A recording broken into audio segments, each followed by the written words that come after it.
Bueno, bienvenidos nuevamente a nuestro estudio del libro de Esdras que estamos realizando ya desde hace un par de semanas, esta es la tercera semana creo yo, y estamos viendo la reconstrucción y la reforma del pueblo de Israel que había estado en el exilio.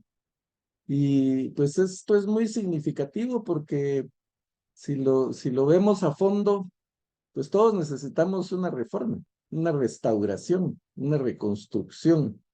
El Señor eh, a muchos de nosotros nos encontró destruidos y por medio de su amor, de su misericordia, nos ha venido reconstruyendo y restaurando.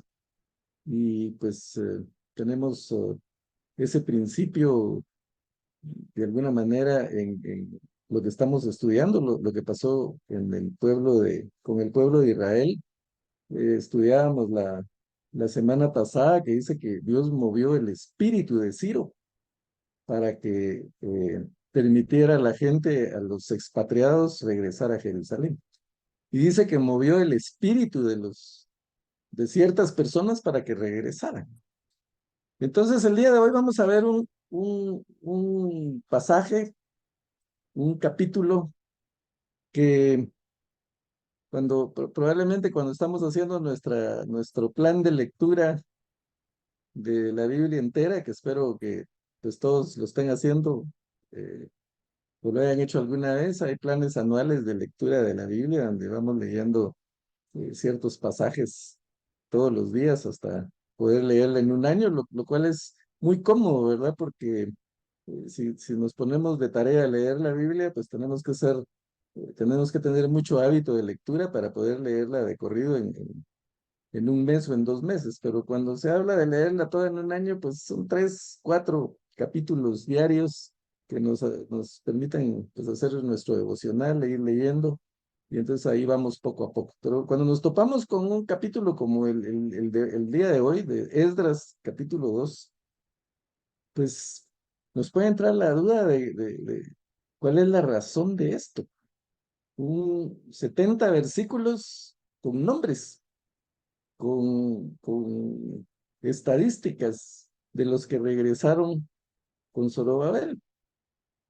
Y bueno, eh, yo por lo menos cuando estuve en la escuela, eh, a mí las matemáticas no me dieron problema, contrario a lo que pasa con mucha gente, ¿verdad? Que su talón de Aquiles son las matemáticas, pero en mi caso, yo temprano en la vida, en los estudios, encontré que las matemáticas eran un tema de lógica y entonces se me facilitaron y hasta me gustaron.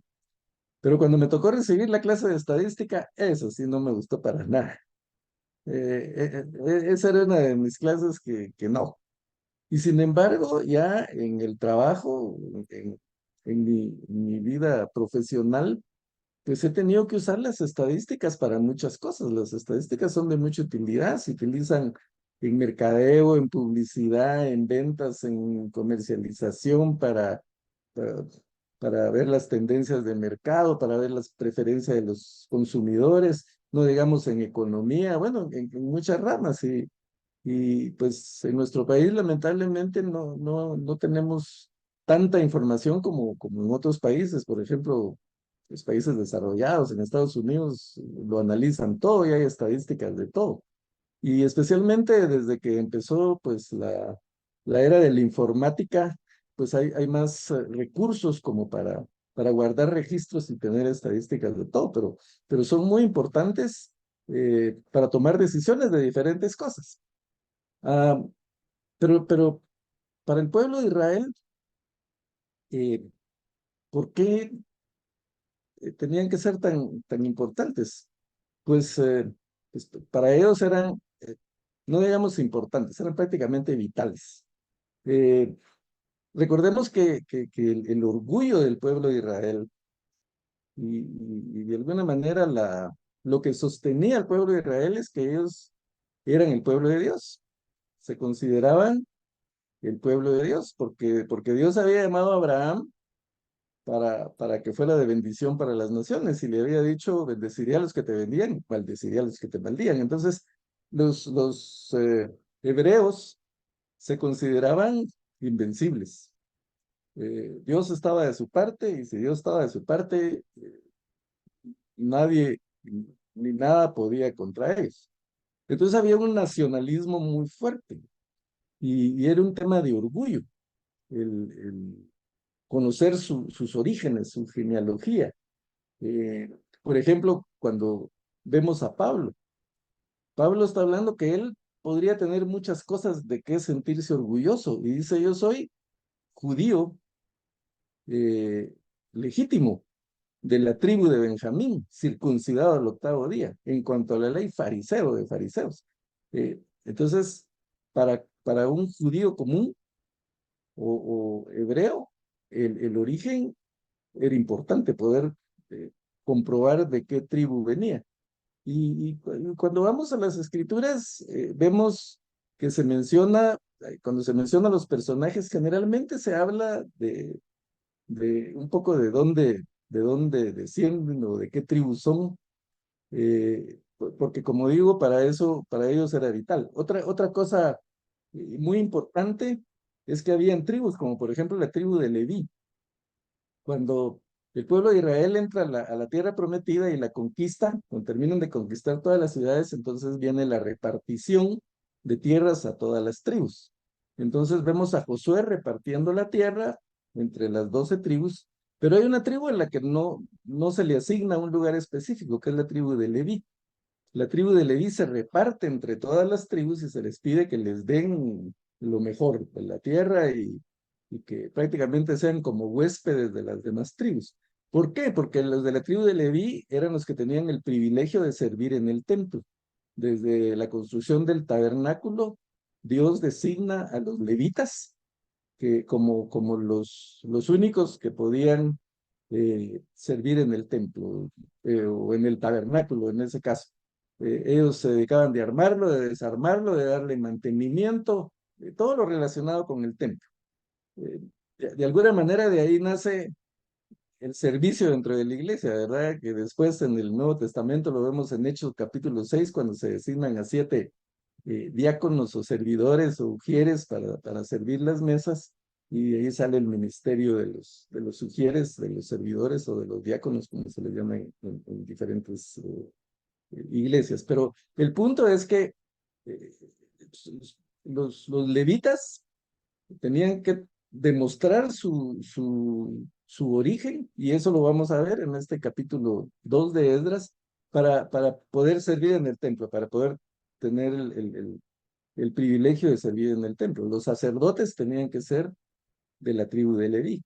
Entonces, vamos a ver la importancia de esto, vamos a hablar un poquito más de eso, pero vamos al texto para ya entrar en materia con esto.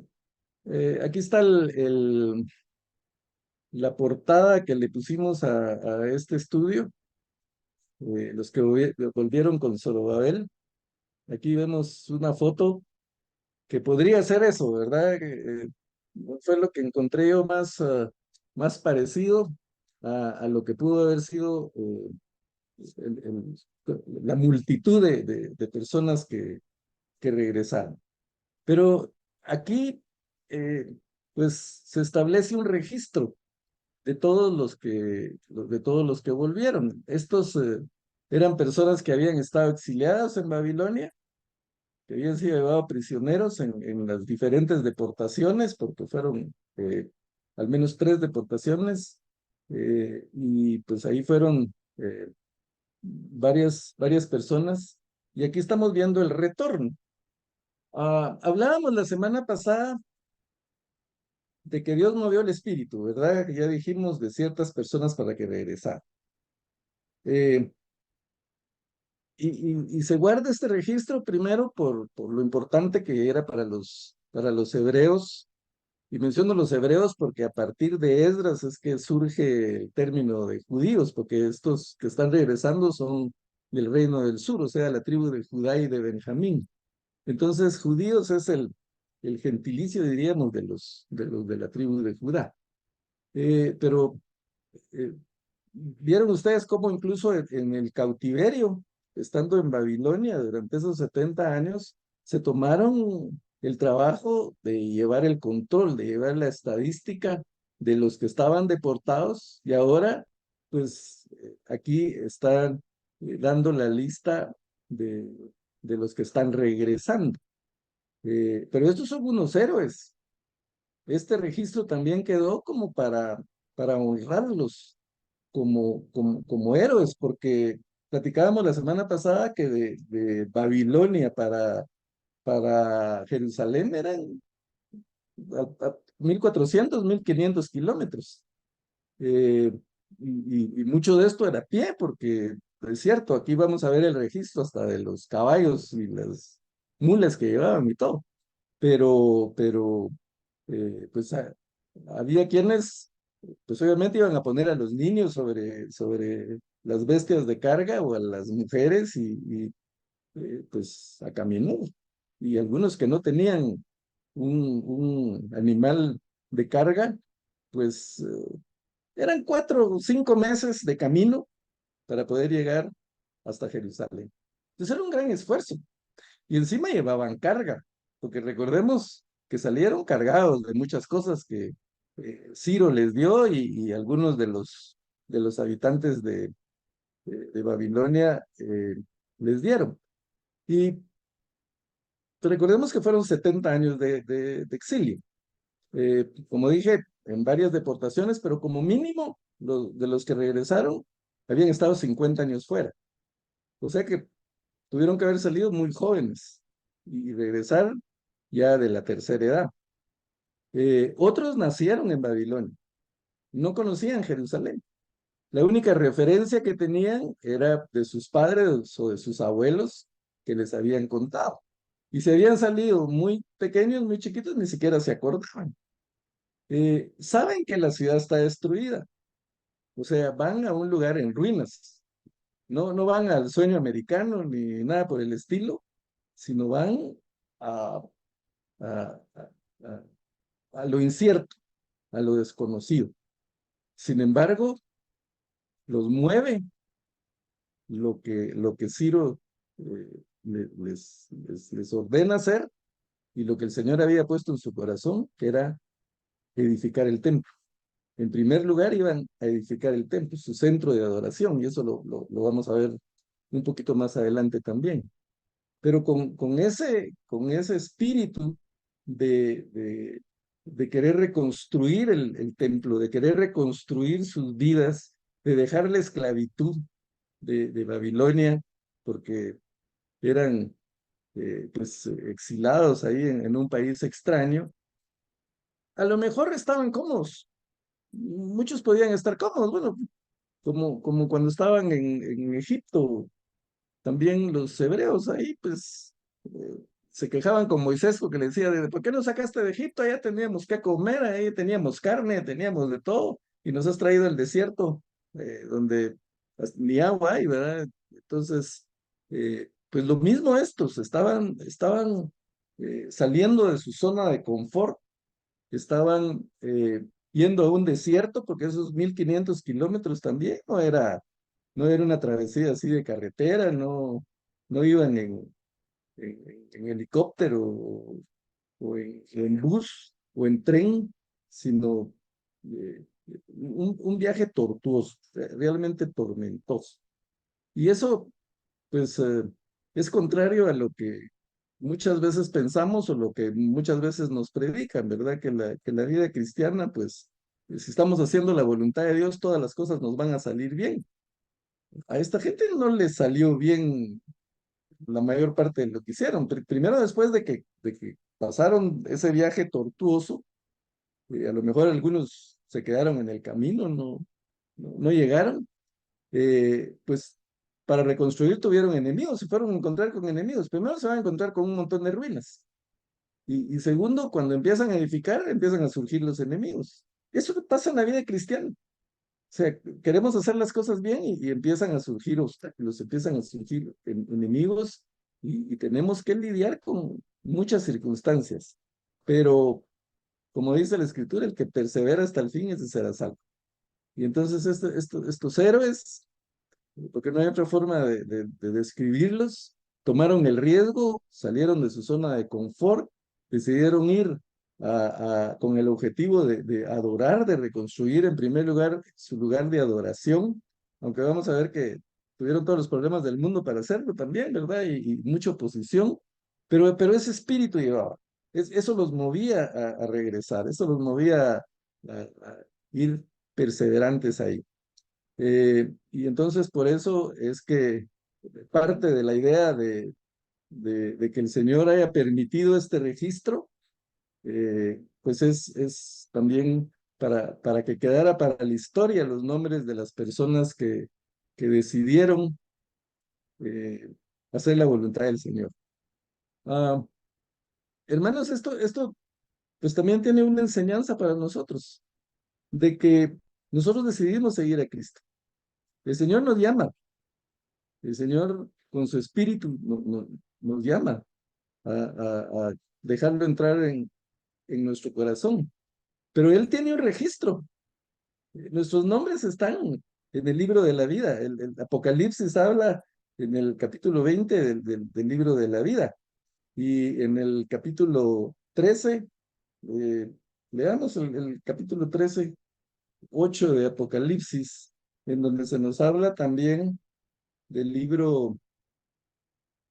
Aquí dice el libro del Cordero, 13, Apocalipsis 13, versículo 8.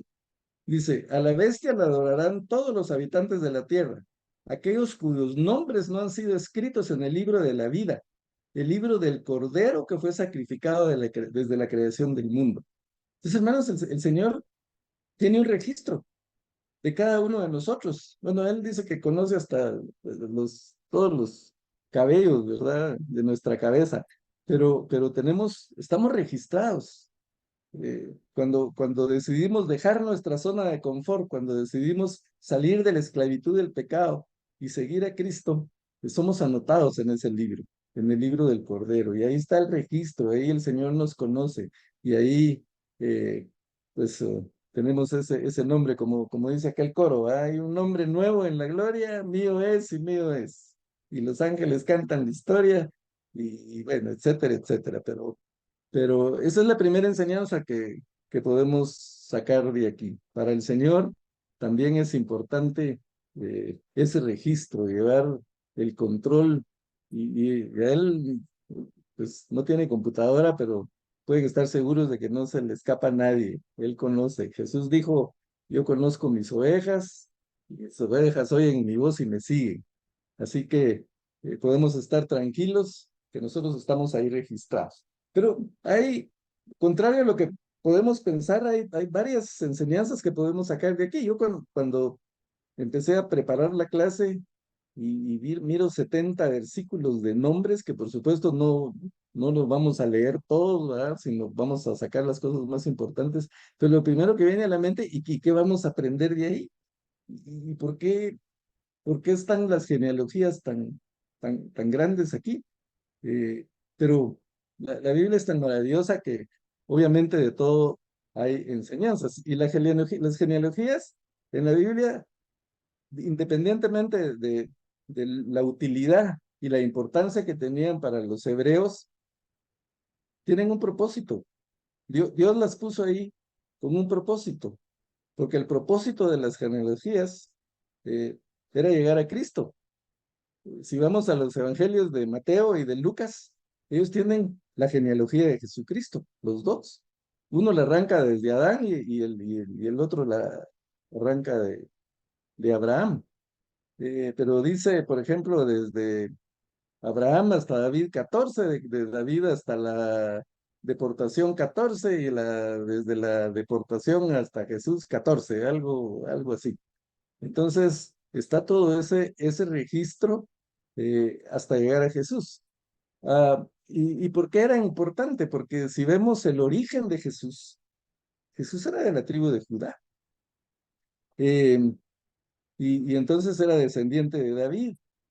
Y entonces en Jesús se cumple la promesa que Dios hizo a David, que de su descendencia iba a venir un rey que iba a reinar para siempre. Cuando David dice que él le quiere edificar casa a Dios, Dios le dice, no, tú no me vas a edificar casa, pero yo te voy a edificar casa a ti.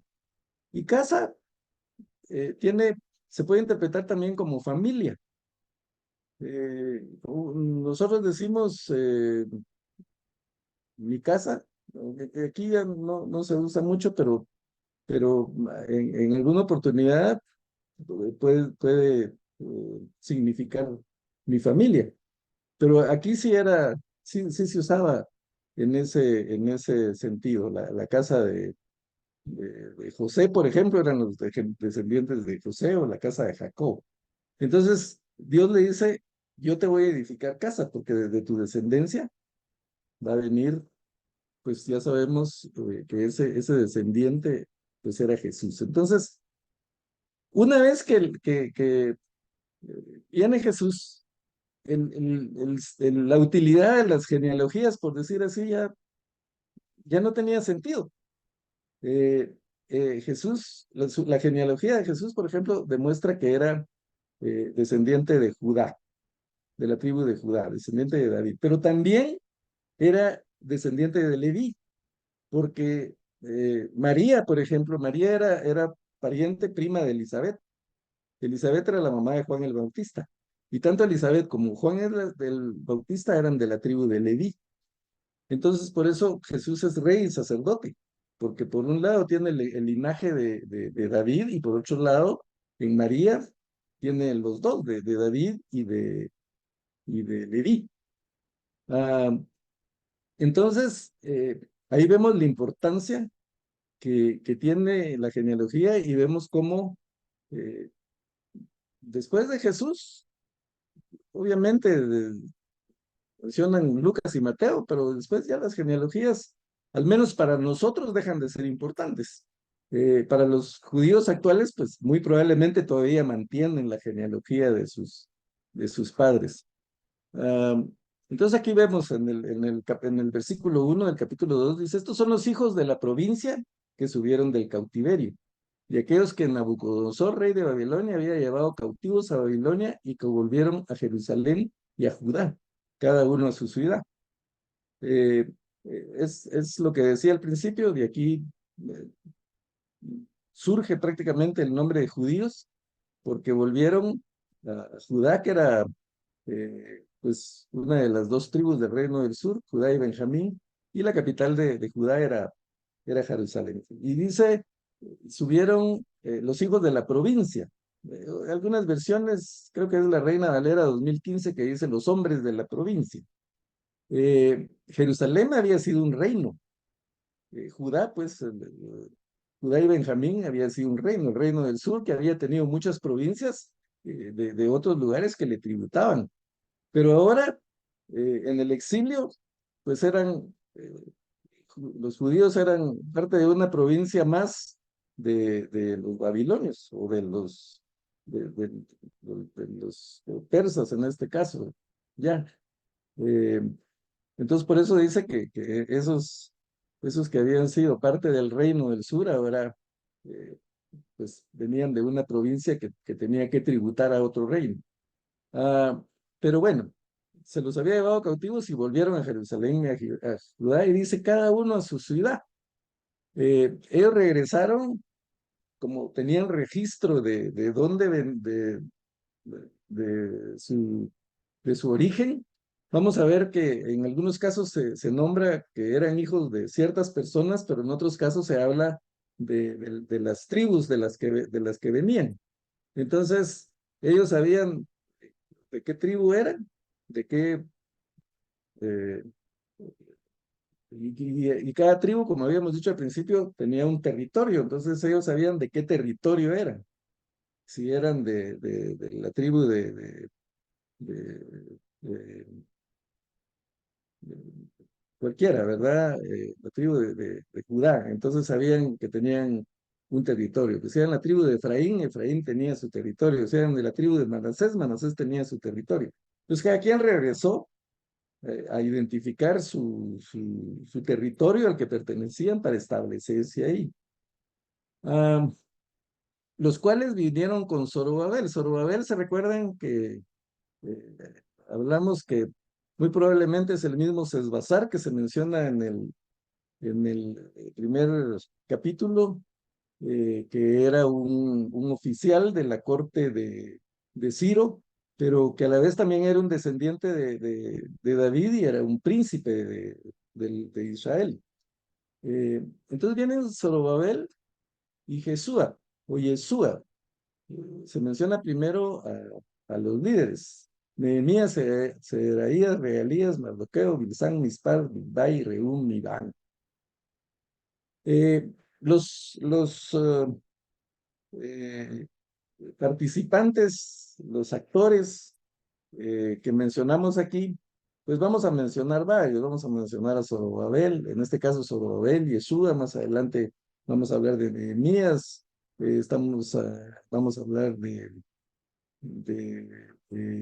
Nehemías, eh, bueno, pero como decíamos la semana pasada, el protagonista es Dios. El protagonista de todo esto es Dios porque Él es el que está permitiendo esto y que está moviendo el espíritu para esto.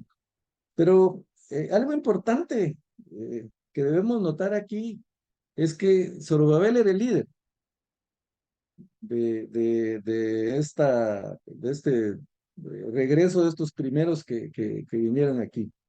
Pero él no estaba solo, o sea, Yeshua era un sacerdote y Yeshua eh, puede ser también Josué o puede ser también Jesús. Los tres nombres estos eh, son equivalentes.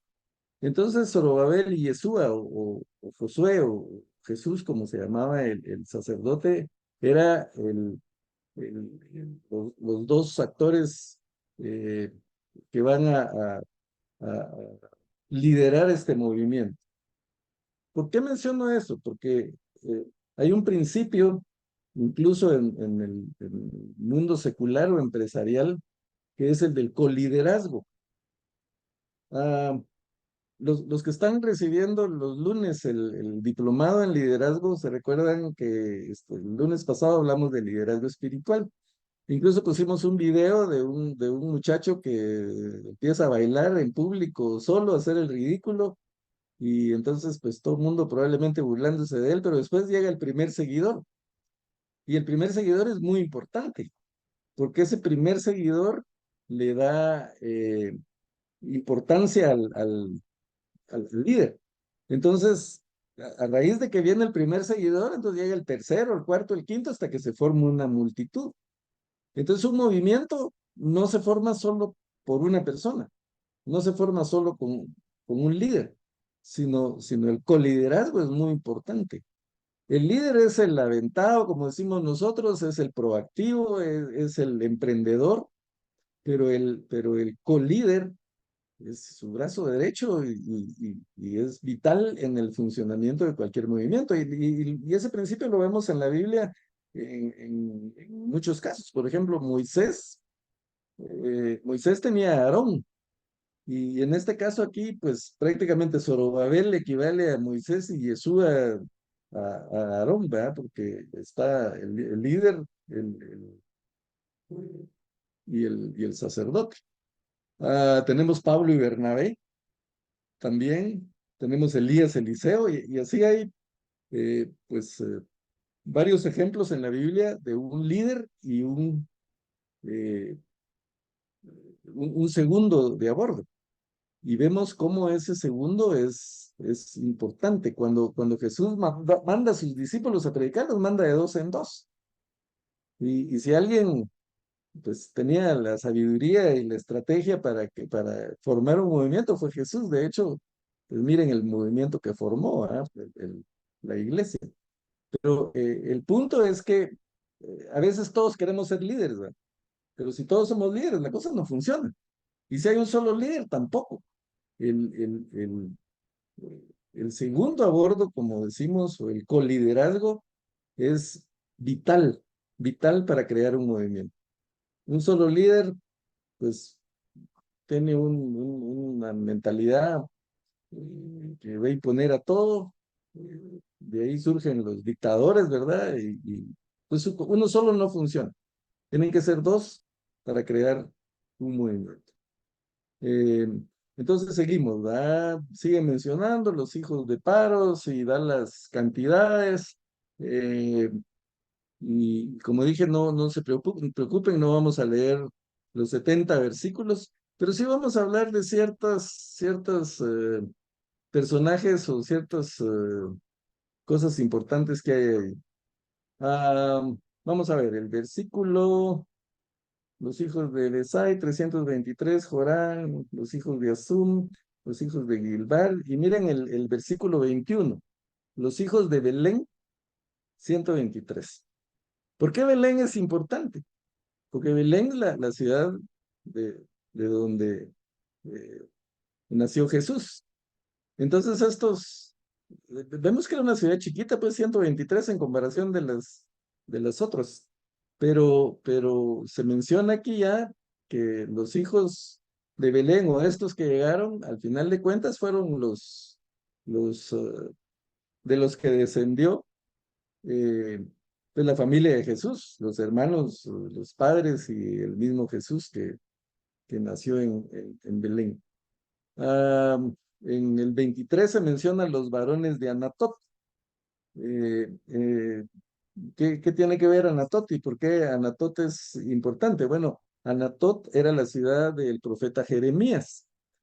Si leemos el libro de Jeremías, ahí vamos a encontrar que el Señor le mandó que comprara un terreno.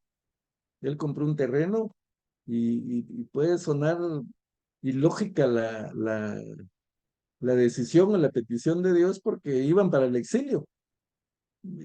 Iban a estar 70 años fuera y entonces, ¿para qué va a comprar Jeremías un terreno? Pero ahora los descendientes de Jeremías están regresando con un título de propiedad para ir a reclamar ese terreno. O sea, las instrucciones de Dios a veces pueden parecernos raras o ilógicas, pero hay un propósito para todos. Entonces se menciona la Tota en el versículo 23. Eh, ¿Qué otro lugar podríamos mencionar aquí? Bueno, menciona Betel. eh, Vamos a ver. Sí, los varones, 28, ¿verdad? Los varones de Betel y Jai. Recordemos que Betel y Jai fue el lugar donde llegó Abraham en su camino a la tierra prometida y ahí estuvo durante un periodo de tiempo. Pero bueno, brinquémonos y vámonos al versículo 58, porque como dije, no vamos a leer todo el pasaje, pues a menos que alguien esté buscando un nombre, va para ponerle alguno de sus hijos, aunque creo que estos nombres no son como muy adecuados en la actualidad porque son nombres raros, pero está lleno de nombres. Pero dice, todos los sirvientes del templo, hijos de los siervos de Salomón, 392. Los sirvientes del templo, pues para nosotros la palabra sirviente suena algo como que de baja importancia, pero recordemos que los sirvientes del templo tenían que ser de la tribu de Leví y solo ellos podían servir. Y entonces era un privilegio el ser un sirviente del templo. Y cuando habla de los siervos de Salomón, Salomón fue mucho antes, ¿verdad? Pero Salomón, como ganó muchas batallas, pues también tenía prisioneros de guerra, esos prisioneros de guerra los ponía a sus servicios, y entonces estos seguramente son descendientes de esos siervos de guerra o prisioneros. Ah, ahora aquí en el versículo 52 hay algo importante. Dice, estos fueron los que subieron de Mela, Tel, Arsa, Querub, Adán e Imer, que no pudieron demostrar la casa de sus padres ni su linaje si eran de Israel. Entonces miren las consecuencias, por eso era importante para ellos mantener los registros, porque miren las consecuencias de no tener un registro. Por alguna razón, estos hombres no aparecían en los registros. Entonces dice los hijos de Laila, los hijos de Tobías, los hijos de Necoda, 652. y de los hijos de los sacerdotes, los hijos de Abaía, los hijos de Cos, los hijos de Barzitai, el cual tomó mujer de las hijas de Barzilai y Galaíta y fue llamado por el nombre de ellos. Estos buscaron su registro de genealogías y no fue hallado, y fueron excluidos del sacerdocio. Como no tenían su registro, no podían ejercer no podían ser sacerdotes, porque los levitas servían en el templo, como ya dije, para todas las funciones de servicio, pero también para el sacerdocio. Los sacerdotes tenían que ser de la tribu de Leví, entonces estos querían ser sacerdotes, pero no pudieron demostrar. Entonces, dice, fueron excluidos del sacerdote. Y el gobernador les dijo que no comiesen de las cosas más santas hasta que hubiese sacerdote para consultar el Urim y el Tumim. O sea, los sacerdotes eran los únicos que podían tomar de los sacrificios que se presentaban. Se sacrificaba un cordero o lo que fuera.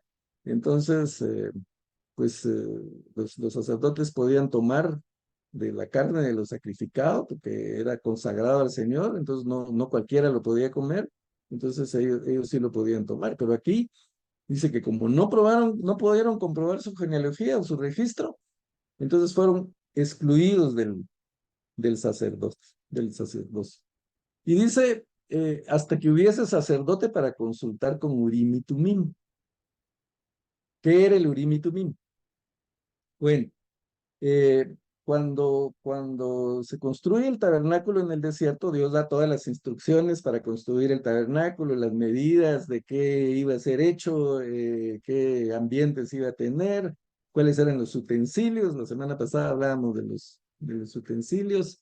En el tabernáculo estaba el arca, que era el elemento, por decir, más importante, que estaba en el lugar santísimo, pero estaba la mesa de los panes, el candelabro, el altar de incienso, el altar de los sacrificios, etcétera. Todo eso, el Señor dio las instrucciones de cómo hacerlo, pero también dio las instrucciones para hacer los trajes de los sacerdotes.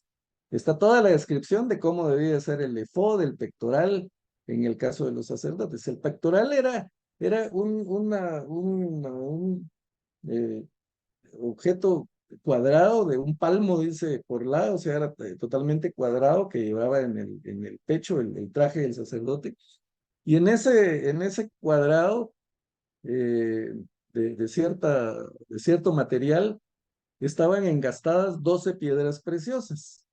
Eh, y ahí está en la Biblia cada una de las piedras, ¿verdad? Zafiro, esmeralda, topacio, etcétera. 12 piedras preciosas.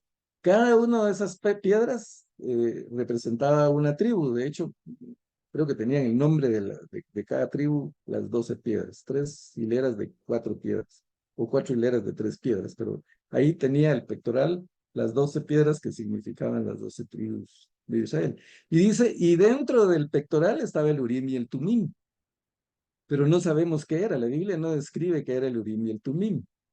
Hay muchas versiones, ¿verdad? Algunos dicen bueno, para empezar, el Urim y el Tumim era un recurso que Dios había dado para poder comunicarse con su pueblo. Cuando el sacerdote tenía que decidir algo relacionado con el pueblo, él entraba al lugar santísimo, consultaba a Dios, y entonces Dios, por medio del Urim y el Tumim, que como decimos, no sabemos exactamente qué era, porque la Biblia no nos describe exactamente qué era, pero Dios le contestaba, si sí o no.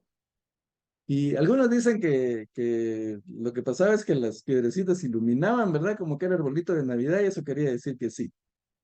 Eh, otros han mencionado que eran dos piedras, una blanca y una negra, y que la negra era sí y la blanca era no.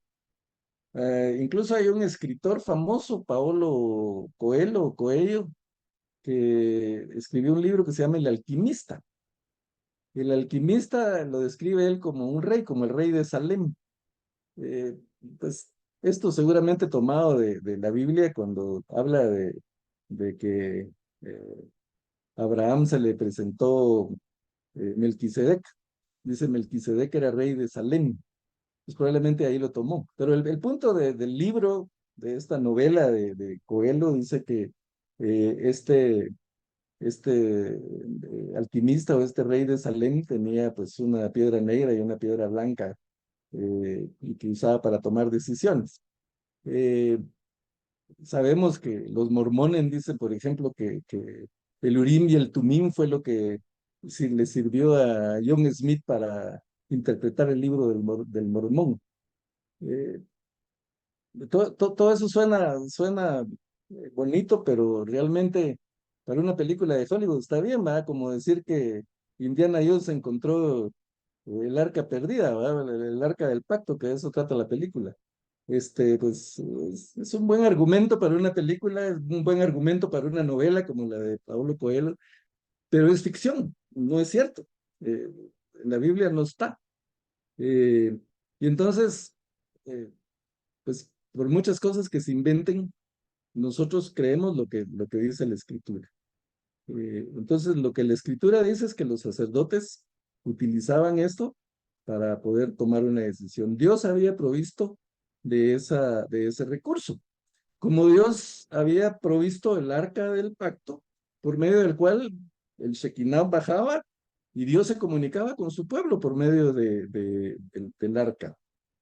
Ahí, eh, pues, la presencia de Dios se manifestaba y había contacto con el pueblo. Dios siempre está buscando cómo establecer un contacto, cómo hablarnos, cómo comunicarse con nosotros. Entonces, estos eran elementos que servían para eso, pero perdieron su utilidad y desaparecieron. De hecho, cuando los babilonios entran, conquistan el reino del sur, destruyen el templo. Y entonces estos elementos ahí desaparecieron. El del arca, muchos dicen que pues de repente los sacerdotes le escondieron en algún lugar, pero el punto es que no volvió a aparecer. Y el Urim y el Tumim, esta es la última vez que se menciona. Desde David hasta aquí se vuelve a mencionar y de ahí no vuelve a mencionarse el Urim y el Tumim. Y es interesante que el significado, bueno, esto está en plural. Im significa, im es plural, y ur significa luz, o luces porque está en plural, y tum es perfección o verdad. Entonces podríamos decir luces perfectas o luces verdaderas. Con la venida de Jesús, el Señor estableció, Dios estableció una comunicación directa con el hombre. Eh, no se necesitó ya más el templo. El templo fue destruido en el año 70 después de Cristo, porque el templo es Jesús. Si analizamos la historia de Jesús, bueno, Juan dice, y el verbo, o la palabra de Dios, porque eso significa verbo, palabra, y el verbo se hizo carne y puso su tabernáculo entre nosotros. El tabernáculo era el templo. Entonces Jesús vino a ocupar el lugar del tabernáculo. Eh, Jesús en su ministerio no le da importancia al templo. Si vemos en la época de Jesús, el templo no significaba nada para él y sus discípulos, porque la presencia de Dios hacía tiempo se había ido del templo. Y Jesús era tomar el lugar del templo. Cuando estemos en la Nueva Jerusalén, no va a haber templo, porque Jesús va a ser el templo, él va a reflejar toda su gloria. Entonces, eh, ese es el punto de la comunicación o los elementos que Jesús usa o que Dios usa para comunicarse con nosotros. Una vez que Jesús vino, ya es muy significativo también que el velo del templo se rompió, porque nos dio acceso a lo que antes era la presencia, donde se manifestaba la presencia de Dios, que era el lugar santísimo. Ahora nosotros podemos tener directo acceso al Padre por medio de nuestro Señor Jesucristo. Y no necesitamos el Urim y el Tumim, porque Dios es la luz. Perdón, Jesús es la luz. Él es la luz del mundo. Y Él es la verdad. Él dijo, yo soy el camino, la verdad y la vida. Y Él es la perfección. De hecho, Él dijo, sed perfectos como mi Padre que está en la gloria es perfecto. Entonces, ¿por qué menciono eso? Porque para tomar una decisión importante en nuestra vida, no necesitamos el Turim y el Tumim. Qué bonito sería, va a tener dos piedras, las tiro, y entonces si cae negro es sí, si cae blanco es no. ¿Qué recurso tenemos ahora? Pues la oración. La oración sustituye el Urim y el Tumim, porque por medio de nuestra oración llegamos a la luz y a la perfección, que es Jesucristo, y por medio de Jesucristo llegamos al Padre, y Él nos contesta. Él nos va a contestar tarde o temprano, y su respuesta puede ser sí o puede ser no, y en ambos casos la respuesta es beneficiosa para nosotros, porque Él sabe lo que nos conviene. A veces Él nos dice no, y nosotros decimos, no, ¿por qué no? Si eso es lo que yo quiero, sí, eso es lo que tú quieres, pero no es lo que te conviene. Entonces Dios te va a contestar sí o no, dependiendo de lo que te convenga a ti. Entonces, por eso es que no creemos en todo eso, en lo que escribe el alquimista, que al final de cuentas es una novela y la novela es ficción. No creemos en la teoría de que ha inspirado a alguien para interpretar otro libro que no es la Biblia.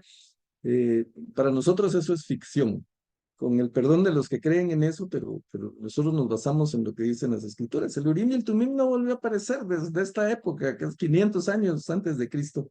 Entonces, ¿por qué iba a aparecer 1000 años después para un propósito personal de algo?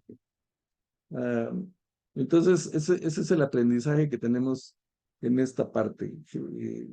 El Señor nos ha dado el principal recurso, la forma más cercana de acercarse a nosotros fue por medio de Jesucristo, que vino a habitar entre nosotros, a poner su tabernáculo entre nosotros. Y por medio de él tenemos acceso al Padre. Y entonces es un buen hábito, una buena costumbre que cada vez que tenemos que tomar una decisión importante, o a lo mejor no tan importante, pero tenemos el recurso de la oración, tenemos el recurso de ir a Jesús que sustituye al Urim y al Tumim. Eh, bueno, ya se nos está acabando el tiempo, así que vamos a correr un poquito aquí con los últimos versículos. Dice, toda la congregación unida como el solo hombre era de 2360, sin contar, perdón, era de 42,360 sin contar sus siervos y sus siervas, los cuales eran 7,337 y tenían 200 cantores y cantoras. Esto nos lleva más o menos a 50,000 personas, que esa es la mitad, perdón, es el doble de los que salieron cautivos para Babilonia. Entonces, nosotros vimos que cuando el pueblo, los descendientes de Jacob, ¿verdad? Llegaron a Israel, perdón, llegaron a Egipto por intermedio de José, que José lleva a toda su familia para Egipto y les da lo mejor de la tierra ahí para que pudieran ejercer su trabajo de pastoreo, de ganadería. Eh, pues llegan 70 personas entre los hijos de Jacob y las esposas y todo, alrededor de 70. Y cuando salen de Egipto, liderados por Moisés, son casi 1 millón de personas. Entonces, Dios usó a Egipto, ese cautiverio en Egipto, para multiplicar a su pueblo. Fue como una incubadora ahí donde empezaron a nacer y salió un ejército de ahí.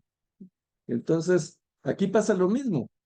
Más o menos la mitad fueron expatriados, pero están regresando el doble.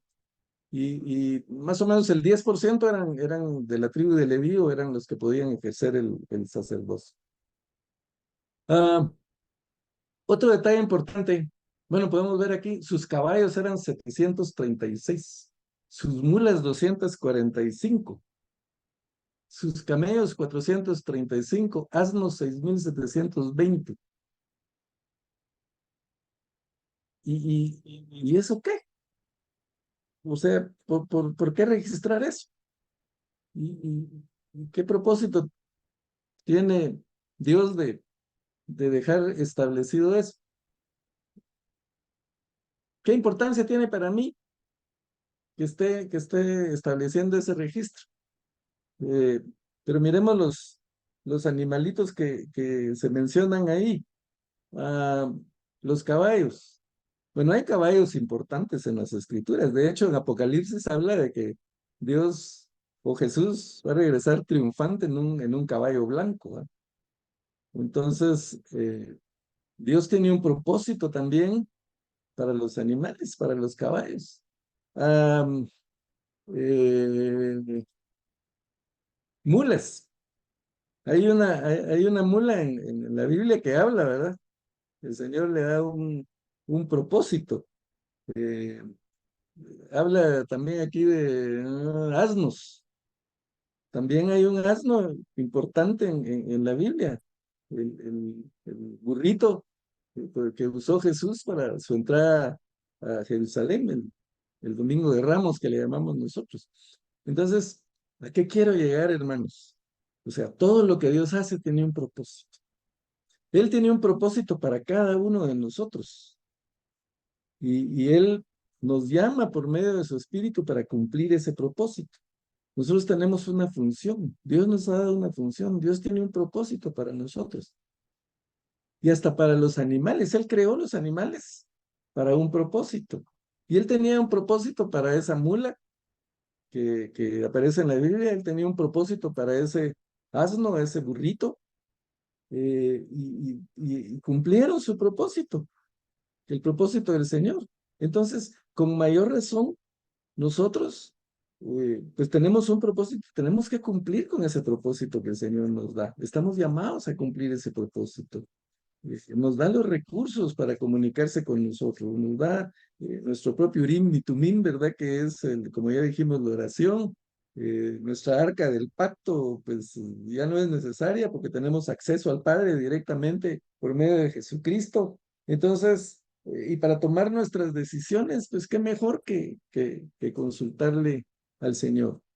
Ah, y entonces, siguiendo con la lectura aquí, que ya es la última parte, dice, y algunos de los jefes de casas paternas, cuando vinieron a la casa de Jehová que estaba en Jerusalén, hicieron ofrendas voluntarias para la casa de Dios para reedificarla en su sitio. Según sus fuerzas, dieron al tesorero de la obra 61,000 dracmas de oro, 5,000 libras de plata y 100 túnicas sacerdotales. Esto puede parecer mucho, pero si lo comparamos con las ofrendas que recibió David, cuando David decidió hacer la casa, empezó a juntar recursos, aunque él no la construyó, la construyó Salomón. Salomón fue lo que construyó el templo, pero David empezó a recolectar materiales, a recolectar recursos, y ahí se habla de talentos. Aquí se está hablando de dracmas. Podríamos decir quetzales o dólares contra centavos, ¿verdad? Así, eh, de insignificante podría ser lo que esta gente estaba dando, pero miren lo que dice, según sus fuerzas. O sea, quienes dieron al salir de Persia y volvieron a dar aquí, porque tenían en su corazón la prioridad edificar la casa para el Señor. Y Dios toma en cuenta estas ofrendas. Recordemos a la viuda que Jesús relata que puso 2 moneditas en el templo. Y Jesús le dice, esta viuda dio más que todos, porque de su necesidad, de lo que tal vez tenía para comer, fue a dar. Los otros dan lo que les sobra, aunque den un montón. Entonces, era muy importante, o se menciona aquí, esto porque estas personas que dieron, lo dieron según sus fuerzas. Entonces, nosotros también cuando ofrendamos para el Señor, tenemos que hacerlo sacrificialmente, según nuestras fuerzas, no lo que nos sobre, no los que nos queda de última vez. Este mes me sobraron 100 pesos, entonces eso voy a dar de frente. No, recordemos que tampoco damos para que el Señor nos devuelva, damos en agradecimiento por lo que el Señor ya nos dio. Pero es una forma de adorar también, es una forma de mostrar nuestro agradecimiento a través de nuestras ofrendas. Adoramos por medio de los himnos, adoramos por medio de la oración, adoramos por medio del ayuno, pero adoramos también por medio de nuestras ofrendas. Y habitaron los sacerdotes, los levitas, los del pueblo, los cantores, los porteros y los sirvientes del templo en sus ciudades, y todo Israel en sus ciudades. Hay quienes dicen que hay tribus perdidas, ¿verdad? Que se perdieron algunas de las tribus de Israel, pero eso no es lo que dice la Biblia. Aquí dice todo Israel en sus ciudades. El Señor no pierde a nadie, hermanos. Él tiene muy bien los números, muy bien las estadísticas, muy bien apuntado esto. Entonces, cierro con la enseñanza final porque ya se nos acabó el tiempo. Eh, y quiero cerrar con lo que dice Apocalipsis, Apocalipsis capítulo 21. Estas personas, como dije al principio, eran exiliados. Ellos habían estado en una tierra extraña, no pertenecían a Babilonia, pertenecían a Judá, a Israel, a Jerusalén, pero habían estado exiliados y ahora el Señor les permite regresar. Hermanos, nosotros estamos exiliados en este mundo. Esta no es nuestra ciudad. Lo hemos mencionado muchas veces. Aquí estamos de paso. Aquí estamos haciendo una escala. Aquí estamos, pues tal vez de alguna manera, pues, iba a decir esclavizados, tal vez no es esa la palabra, pero recordemos que el príncipe de este mundo es Satanás. El Señor venga a reinar. Entonces estamos en un territorio que no nos pertenece, eh, temporalmente exiliados, pero esperamos regresar a la nueva Jerusalén, a la ciudad santa. Eso es lo que nos espera. Y por eso quiero terminar con Apocalipsis capítulo 21, donde se describe la nueva Jerusalén. Y no voy a leer todo el capítulo, pero voy a leer los versículos 18 en adelante, en donde pues podemos formarnos una idea de cómo va a ser esa ciudad. Dice, la muralla estaba hecha de jaspe y la ciudad era de oro puro, semejante a cristal pulido. Los cimientos de la muralla de la ciudad estaban decorados con toda clase de piedras preciosas. El primero con jaspe, el segundo con zafiro, el tercero con ágata, el cuarto con esmeralda, el quinto con ónice, el sexto con rubí, el séptimo con crisólito, el octavo con berilo, el noveno con topacio, el décimo con crisoprasa, el undécimo con jacinto y el duodécimo con amatista. Esto, pues, tiene relación con las piedras del pectoral del sacerdote, ¿verdad? Pero eso va a estar ahí en la ciudad. Las 12 puertas eran 12 perlas y cada puerta estaba hecha de una sola perla. La calle principal de la ciudad era de oro puro. Vamos a caminar en calles de oro, mis hermanos. La calle principal de la ciudad era de oro puro como cristal transparente. No vi ningún templo en la ciudad, porque el Señor Dios Todopoderoso y el Cordero son su templo. La ciudad no necesita ni sol ni luna que la alumbren, porque la gloria de Dios la ilumina y el Cordero es la lumbrera. Las naciones caminarán a la luz de la ciudad y los reyes de la tierra le entregarán sus espléndidas riquezas. Sus puertas estarán abiertas todo el día, pues ahí no habrá noche. Y llevarán a ella todas las riquezas y el honor de las naciones. Y miren esto, el versículo 27. Ahí quería llegar y con esto vamos a terminar. Nunca entrará en ella nada impuro, ni los idólatras, ni los farsantes, sino solo aquellos que tienen su nombre escrito en el libro de la vida, el libro del Cordero. Hermanos, nuestro nombre está escrito ahí.